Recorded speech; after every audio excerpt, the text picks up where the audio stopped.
ಈ ಸರ್ಕಾರಿ ಒಂದು ಕಡ್ಡಾಯವಾಗಿ ಎಲ್ಲ ಈ ಕ್ಲೋಸ್ ಡೋರ್ ಬಿಲ್ಡಿಂಗ್ಸ್ ಅಲ್ಲಿ ವರ್ಕ್ ಮಾಡೋರಿಗೆ ವರ್ಕರ್ಸ್ಗೆ ಕಡ್ಡಾಯವಾಗಿ ಒಂದು ಲಾನೆ ತಂದ್ಬಿಡ್ಬೇಕು. ಎಲ್ಲರಲ್ಲೂ ಕಾಣಿಸ್ಕೊಳ್ತಾ ಇರತಕ್ಕಂಥ ಡಿಫಿಷಿಯನ್ಸಿ ಬಗ್ಗೆ ಮಾತಾಡ್ತಾ ಇದ್ದೀನಿ. ಏನಕ್ಕೆ ಡಿಫಿಷಿಯನ್ಸಿ ಆಗ್ತಾ ಇದೆ ಅಂತ ನೀವು ಕೇಳ್ಬೋದು. ನೀವು ಗೊತ್ತಿರೋ ಹಾಗೆ ವೈಟಮಿನ್ ಡಿ ಸಿಗೋದೇ ನಮ್ಮ ಸೂರ್ಯನ ಬೆಳಕಿಂದ.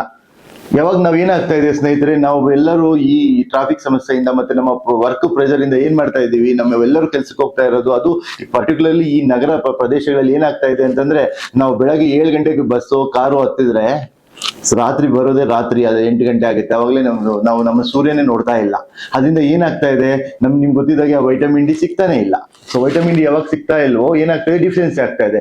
ಸಂಶೋಧನೆ ಮಾಡಿರೋ ಪ್ರಕಾರ 80% ಡಿಫಿಷಿಯನ್ಸಿ, 80 ಅಂತಂದ್ರೆ ವೆರಿ ಹೈ ರೇಟ್, ಅಷ್ಟು ಜನರಲ್ಲಿ ವೈಟಮಿನ್ ಡಿ ಡಿಫಿಷಿಯನ್ಸಿ ಇದೆ. ವೈಟಮಿನ್ ಡಿ ಡಿಫಿಷಿಯನ್ಸಿ ಏನಾಗುತ್ತೆ, ನಿಮ್ಗೆ ಗೊತ್ತಾಗ್ದಕ್ಕಿರ್ತಕ್ಕಂಥ ಪ್ರಾಬ್ಲಮ್ಸ್ ಏನು, ಸೈಲೆಂಟ್ ಕಿಲ್ಲರ್, ಸೈಲೆಂಟ್ ಡಿಸೀಸ್ ತರ ಒಂಥರ ಏನನ್ಸುತ್ತೆ, ಮೈಕೈ ನೋವು ಕಾಣಿಸ್ಕೊಳುತ್ತೆ, ಒಂಥರ ಲೇಜಿನೆಸ್ ಇರುತ್ತೆ, ಆಲಸ್ಯ ಇರುತ್ತೆ, ಈ ಕೆಲಸ ಏನ್ ಮಾಡ್ತೀಯಪ್ಪ ಅಂತ ಅನಿಸ್ತಾ ಇರುತ್ತೆ. ಇವೆಲ್ಲ ನೀವೇನ್ ಗೊತ್ತೀರಾ, ಯಪ್ಪ ಮೈಕೈ ನೋವು ಅಂತ ಡೋಲೋ ಟ್ಯಾಬ್ಲೆಟ್ ತಗೊಳ್ಳೋದು ಕೆಲಸ ಮಾಡೋದು, ಇಲ್ಲ ಪೈನ್ ಕಿಲ್ಲರ್ ತಗೊಳ್ಳೋದು ಕೆಲಸ ಮಾಡೋದು. ಏನಾಗುತ್ತೆ, ಕೊನೆಗೆ ಪೈನ್ ಕಿಲ್ಲರ್ ತಗೊಂಡು ಕಿಡ್ನಿಗೋ ಇಲ್ಲ ಗ್ಯಾಸ್ಟ್ರಿಕ್ಕೋ ಆಗ್ಬಿಡುತ್ತೆ. ಸೊ ನಿಮ್ಗೆ ಗೊತ್ತೇ ಇಲ್ಲ ಇದು. ವೈಟಮಿನ್ ಡಿ ಇಂದ ನಿಮ್ಮ ದೇಹ ಮತ್ತಷ್ಟು ಆರೋಗ್ಯಕರವಾಗುತ್ತೆ. ಒಳ್ಳೆ ನೀವು 10 ಗಂಟೆ ಕೆಲಸ ಮಾಡೋದು 8 ಗಂಟೆ ಮಾಡೋ ತರ ಆಗ್ಬಿಡ್ತಾರ.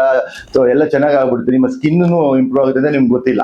ಸೊ ನಾವ್ ಏನ್ ಮಾಡ್ತೀರಾ, ಅದಕ್ಕೆ ನನ್ನ ಉದ್ದೇಶ ಏನು ಅಂತಂದ್ರೆ, ಎಷ್ಟು ಈಸಿಯೆಸ್ಟ್ ಸೋರ್ಸ್ ಅಪ್ಪ, ಏನು ಒಂದು ದುಡ್ಡು ಬೇಕಾಗಿಲ್ಲ, ಏನು ಖರ್ಚು ಮಾಡ್ಬೇಕಾಗಿಲ್ಲ. ನೀವೆಲ್ಲ ಸುಮ್ಮನೆ ಬ್ಲಡ್ ಟೆಸ್ಟ್ ಮಾಡಿಸೋದಂತೆ ವೈಟಮಿನ್ ಡಿ, ಕೊನೆಗೆ ಸನ್ಗೆ ಲೈಟ್ ಹೋಗಲ್ಲ, ಬರೀ ವೈಟಮಿನ್ ಡಿ ಮಾಡಿಸ್ಬಿಡಿ ಸರ್, ಏನೋ ಅಲ್ಲೊಂದು ತಿಳ್ಕೊಂಡಿರ್ತಾರೆ, ವೈಟಮಿನ್ ಡಿ ಟೆಸ್ಟ್ ಮಾಡಿಸ್ಬಿಡಿ ಸರ್ ಅಂತೀರ. ಬಟ್ ಸನ್ಗೆ ಎಕ್ಸ್ಪೋಜರ್ ಆಗಿಲ್ಲ ಅಂದ್ರೆ ವೈಟಮಿನ್ ಡಿ ಟೆಸ್ಟ್ ಮಾಡಿ ಏನ್ ಯೂಸ್ ಇದೆ ಹೇಳಿ. ನಾನೇ ಹೇಳ್ತಾ ಇದ್ದೀನಿ, ಎಲ್ಲರಿಗೂ ಡಿಫಿಷಿಯನ್ಸಿ ಇದೆ ಅಂತ ತಿಳ್ಕೊಂಡ್ಬಿಡಿ, ಎಲ್ಲರಿಗೂ ಇಲ್ಲಿ ಡಿಫಿಷಿಯನ್ಸಿ ಅಂತ ತಿಳ್ಕೊಂಡ್ಬಿಟ್ಟು ಜಸ್ಟ್ ಸನ್ಗೆ ಹೋಗಿ. ಅದಕ್ಕೆ ನಾನು ಇನ್ನೊಂದು ಹೇಳ್ಬೇಕು ಅಂತಿದ್ದೀನಿ, ಏನಂತಂದ್ರೆ, ಈ ಸರ್ಕಾರಿ ಒಂದು ಕಡ್ಡಾಯವಾಗಿ ಎಲ್ಲ ಈ ಕ್ಲೋಸ್ ಡೋರ್ ಬಿಲ್ಡಿಂಗ್ಸ್ ಅಲ್ಲಿ ವರ್ಕ್ ಮಾಡೋರಿಗೆ ವರ್ಕರ್ಸ್ಗೆ ಕಡ್ಡಾಯವಾಗಿ ಒಂದು ಲಾನೆ ತಂದ್ಬಿಡ್ಬೇಕು ಅಂತ. ಏನು, ವೈಟಮಿನ್ ಡಿ ಬ್ರೇಕ್, ಹೆಂಗ್ ಟೀ ಬ್ರೇಕ್ ಕೊಡ್ತಾರೋ ವೈಟಮಿನ್ ಡಿ ಬ್ರೇಕ್ ಕೊಟ್ಬಿಡಿ ಎಲ್ಲರಿಗೂ ಎಂಪ್ಲಾಯೀಸ್ಗೆ.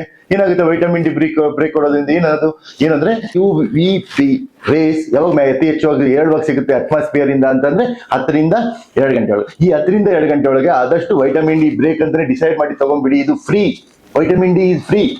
ಓಕೆ, ಇದನ್ನ ನೀವು ದಯವಿಟ್ಟು ತಗೊಂಡ್ಬಿಡಿ.